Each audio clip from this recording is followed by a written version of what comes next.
See if you are good.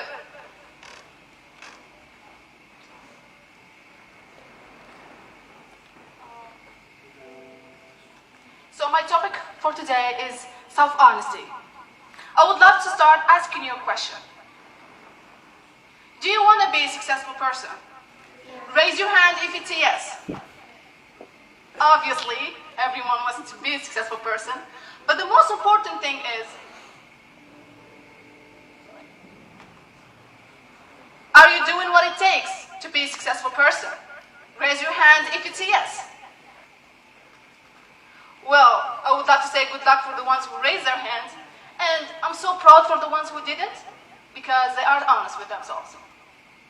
So I would love to start with a story. It's a story of a man who was living in a dark world, full of injustice and wrong conceptions.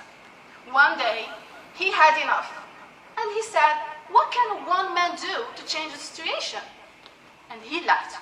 He went to the sea, and when he was with some people, a storm happened, and they said that the god of sea is mad at one of us, and they need to throw him away in the sea in order to make the god of sea satisfied.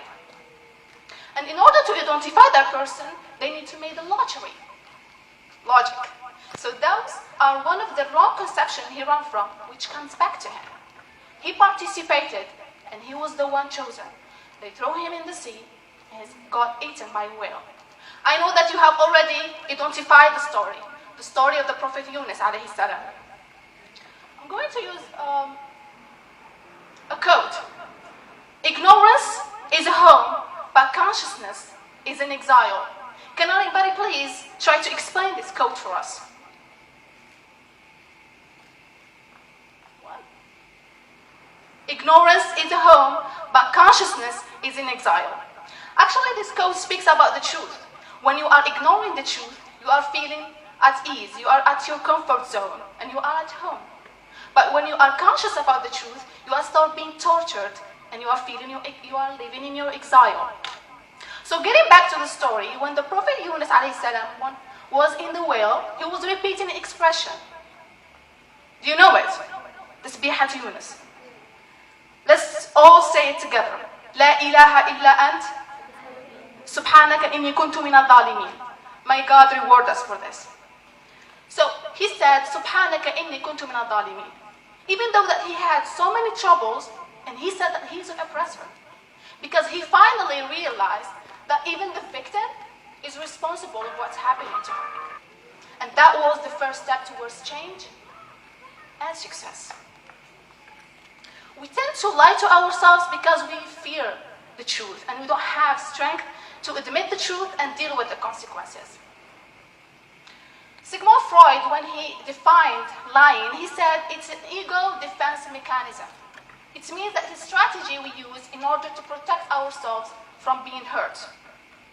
We tend also to create some excuses for us in order to justify our actions. For example, the ones who tend to smoke, they tend to say, well, I know that smoking is bad for my health, but it helps me relax. Okay, you're gonna die and relax forever. And other people say, I wanna be successful, but I'm living in Algeria. For you. We also tend to believe that certain things are true because we are culturally conditioned to believe in that. Our society forces us to believe in that. Such as, we cannot make a change in Algeria. We cannot be successful in Algeria. Okay, say like that. And from another hand, we tend to believe that we are the center of the universe. We are unique, and we are heroes, and all other people are secondary characters. And that someday, something will happen, like a miracle, to make us great. Do you believe in such a thing? Raise your hand, please. Yeah, fairy tale, huh? So, I chose this topic because lying to ourselves creates massive pain, because it leads us to make wrong decisions, and, of course, harmful consequences for the cure. I would love to ask you, have you ever been hurt by someone before? Raise your hand if it's a yes. Come on, you stop moving. Well, are you still being hurt by that someone? Raise your hand if it's a yes. Great. Okay, one of us is still getting hurt by that person. Well, I have been in such an experience, And I didn't want to face the truth because I was afraid of pain. And then I got my reality slap. That's all because I was running from pain, ignoring and forgetting that pain is always there. But pain of ignorance is different from pain of consciousness. Because believe me, pain of ignorance is going to destroy you, since it consumes your time and your energy.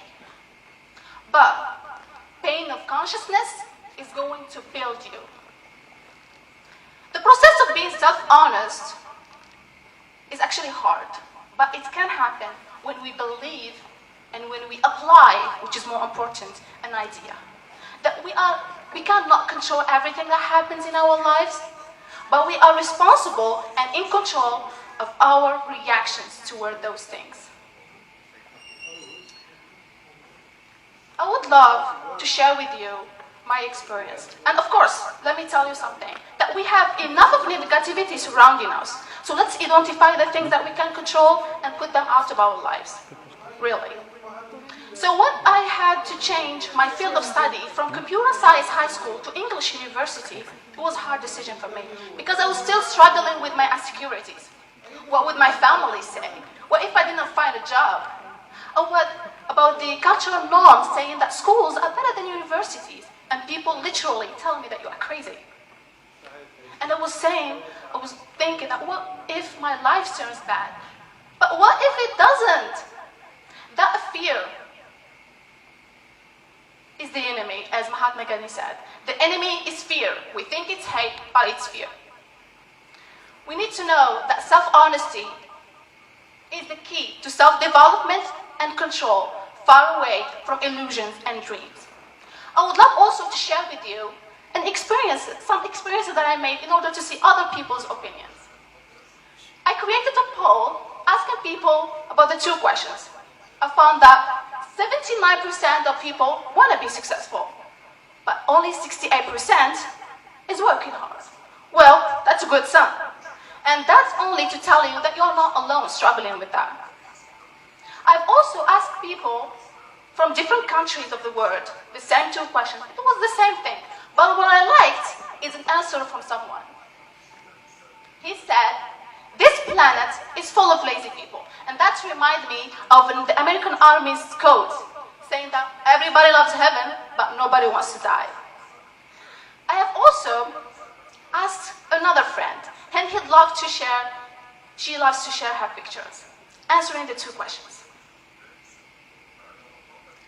Violetta said that yes, she wants to be a successful person, but no, she's not working hard enough to be a successful person.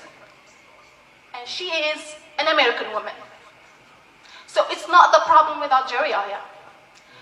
I have used this in order to study that we need to stop pointing at others. Stop pointing at Algeria, stop pointing at society, and stop pointing at yourself. And this reminds me of the story of Jim Rohn when he wrote the list of the problems to his mentor, and his mentor said that there is a big problem with your list. And when Jim asked about it, what is it? He said, you ain't on the list. So I would love to say that we are living one life. Let's live it the right way. And let's choose exile upon home and consciousness upon ignorance.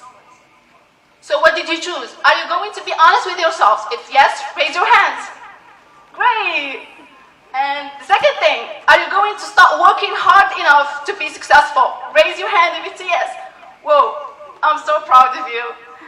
And I will end by answering the question that I have asked. What can one man do to change the world?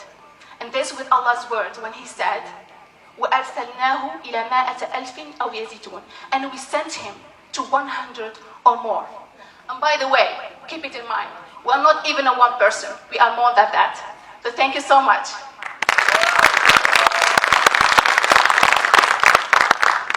And we are so proud of you,